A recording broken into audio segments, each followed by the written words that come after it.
call me Rob. That's fine. I'll just say a few words, and then I'll be glad to take any questions that you have with respect to this proposal.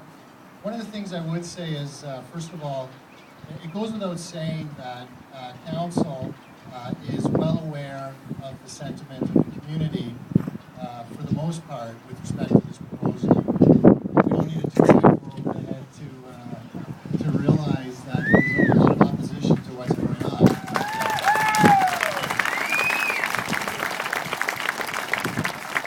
So, and all I'll say is that also too, what is good about this process, whatever happens at the end of this road, is that there's a re-engagement of people within our community into the process of planning for our community. One of the reasons why I got involved personally in local politics, got involved with respect to this complex back in 2004, was the fact that I didn't feel there was enough community involvement in what was going on and planning within our community. I still have that same sentiment today, and I echo a lot of the comments with respect to what Jamie and others have said about the importance of planning within our community. It goes without saying that we need everyone to stay involved in the process so that we can plan for a better future. Now, just talk about this for a second. If any of you get my articles, you'll have seen the last two articles that I've written, the Mayor's Chair, and they're available online. And if you don't get them, send us your email address or subscribe to the Air News, and you'll get that information. Because what I like to do is I go through the process of understanding this whole thing, is I like to share that information with everyone else, because I think it's important that you all get that information. As a personal injury lawyer, my other day job, what I like to do is make sure that my clients understand what's happening in the process, so that they understand what the next decision is. My role as a lawyer is to advise somebody when they're in trouble, so that they can make a decision and instruct me as to what next step they want to take. And I'm taking that same approach with respect to this particular issue. And Council has the same approach as well. Our client is the township. You are our client. You are our number one concern. And what we have to do is, as a responsible council, is we have to gather all the information. We have to understand what the other side is thinking. We have to understand what the experts are saying. We have to understand what the various consulting agencies or other agencies and groups that have to look at this proposal are saying, so that we can better inform the township and better inform ourselves as to what might or might not happen. It would be easy to say no to this proposal. Okay, yes, of course. Of course, you wouldn't need me then. You just, would need us up here to make those sorts of decisions. But it would be easy to say no to that. But you have to understand, what's the implication of saying no to that proposal? What happens to that application if township says no to that application? And that's what you need to understand. That's what we're learning about, so that we can pass that information on to you. Thank you, Jill. Appreciate that. Jill Yuzwa is a person that is very knowledgeable about planning matters, and that is the type of people, along with people like Martha, that I like to speak to, and people within the community that I like to speak to understand what's happening, because we have to know this. You can say no to that application, but where does it go? And I have no answer to that. These are questions that we have to debate based on percentages or likelihood. It's most likely is what it is, very much, unfortunately. And what we have is a situation that if we say no, then the question is, does the applicant, the developer, take this to the Ontario Municipal Board? Fair enough, that we don't know for sure. Because some people might say, why would you take this to the Ontario Municipal Board if you know the community doesn't want it? Why would you do that? It's a fair question. But they might still proceed anyway, because I've been talking to the developer on a number of occasions. I've had direct conversations with Solkes. I've had direct conversations with Tim Hortons. I've had direct conversations with the landowners up here at Greenfield and Northumberland. I continuously talk to all the parties, because my goal is to see what are the options until that point where we actually have to make the decision. And until we have to actually make the decision, my job, I feel, is to continue that dialogue within the community, with all the parties, with people in the community, because people know I will ask them, what do you think about this? If anyone I'm speaking to, I will ask them, what do you think about this? Because I want to continuously hear what people say and what their thoughts are. But anyway, the applicant may take this to the OMB. I don't know. We don't know. And that doesn't scare us. It's just a reality of the situation that we have to be aware of, that that could happen. So then the next question is, if it goes to the OMB, what is the likelihood of success or not? That's the question. And again, if I had a crystal ball, I'd be down south somewhere on an island, and thinking of all of you here. Yeah, you'd be with me, exactly. You know, if I had a crystal ball and could predict what the outcome of that would be, this would be an easy exercise then. But I don't know that. Just like a client who's hurt in an accident that I'm representing, I can't predict what's going to happen at a trial. So that's why we have to gather all the information. That's why we cannot, at this particular stage, give an absolute answer one way or another. Another way to look at it too is, if an applicant comes forward, no matter what you come forward with, whether it's you want to dispute a fence or something that your neighbor has, you cannot expect fair justice if you're going to have a council that's going to prejudge without investigating first. And that's what this is about. We're the judges of this application. We cannot prejudge this application until we gather all the facts, and once we have the facts before us, then we're in a better position to make a decision. Just like a judge with a criminal matter or a civil matter needs to have all the information. And that's our goal. So some of the questions that have come up today have been, you know, about emergency services, some questions about schools, some questions about roads. Well, all the agencies that are responsible for those sorts of things get this application. It's sent to them for them to review the application and provide us with input back.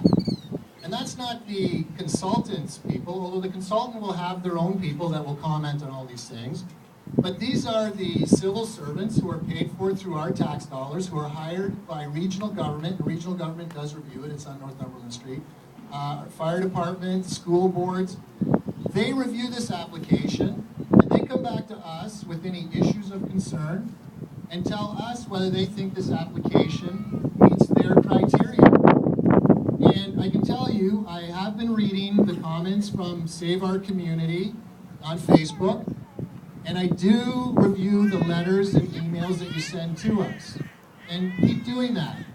I love to get that information. And it's important that you do provide us with that information. It's better than a phone call, because your email, your letter is then part of the public record. And you also, by adding your contact information, will receive letters and contact from Township whenever there's another step taken in the process with respect to this application. So we read all that stuff, and when someone raises a concern, like for example, one lady raised a concern about being caught on the tracks when the trains were going by and a car was turning into the Schneider's plant at the time. So I send that to the regional traffic people, because there are civil servants, there are employees, 40% or so of your tax dollars go to the region. We use those people. And we ask them, and they have, I tell you, they have a lot of people there. One thing I want to say, the most efficient use of your tax dollars is at the municipal level. Every time you add another layer of government, there starts to be significant waste going on. Yes, amen. But, so we use them because there's lots of them there, and we say, you tell us, here's a scenario, you tell us what the concerns are.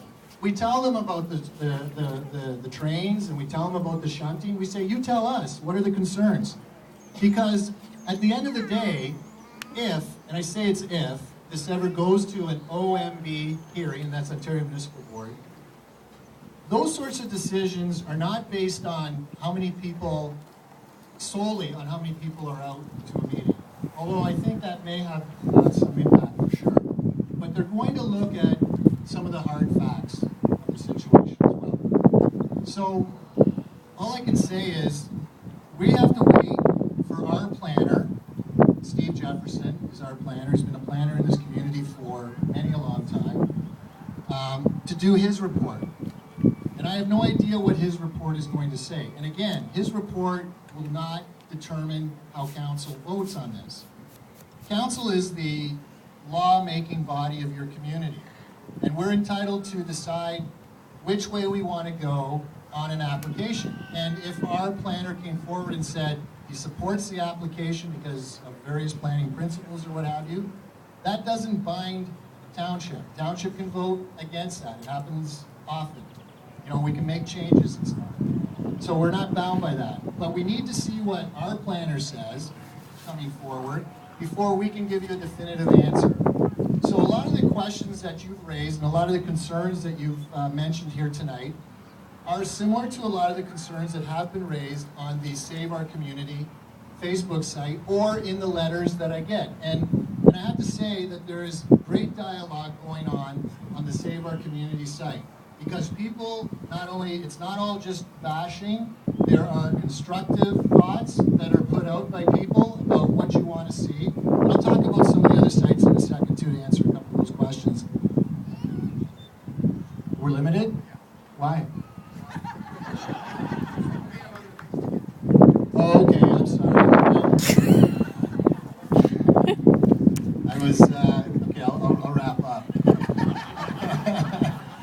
I just want to say I was at Bucky's this morning and had a good conversation with the people there, and I want to get back out because one of the things I really enjoy, is being in front of you all and talking about the township and sharing a dialogue. I know it's been all one way this particular time, but what I really enjoy are those town halls, for example, that we put on throughout the township to hear from people, to get your ideas. And so a couple of things. One, first on planning. We recognize the importance of getting better planning going on here. Planning's been stalled for too long in this community. Stalled for too long. So what we're doing is we are actually reaching out and we have put in process to hire our own planner. No offense to Steve Jefferson. He does a good job at what he does, but he's not a full-time employee with us.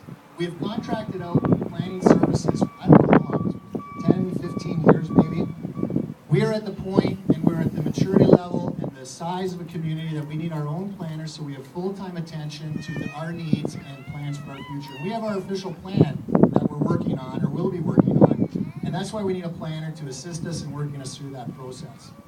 So I'll just leave you with one last story. So I was at Bucky's today, and I plan to go back again real soon. It's an excellent place. You should all pop in there to recognize the importance of people like Bucky's, our independent business people who have kept true to the small town and providing a service for all of us down there, like Indulge and all the other businesses. We need more of you coming downtown to shop there. But anyway, as I was leaving, thank you. It's true. So anyway, as I was leaving, I was introducing myself to some people there, and I said, yes, and I'm a personal injury lawyer, and they said, well, a lawyer and a politician. So I said, yeah, I wasn't sure whether that was an upgrade or not on the least trusted list of occupations. But all I can say is that Councillor Taylor, I think Councillor Benninger's here. Benny here? Yeah, okay, good. And Councillor Foxton. And Councillor Ritchie's not here, but I just want to explain something to you. He's not here because he's not interested. Councillor Ritchie is in Ward 4, and tonight they're having a branched-in community meeting. So this was something that was pre-planned and something that he had to attend to and couldn't change. So, but he's well aware of all the information that you have. Okay, I'm going to take one question. I'll take more, but I know you're running for time. Yes?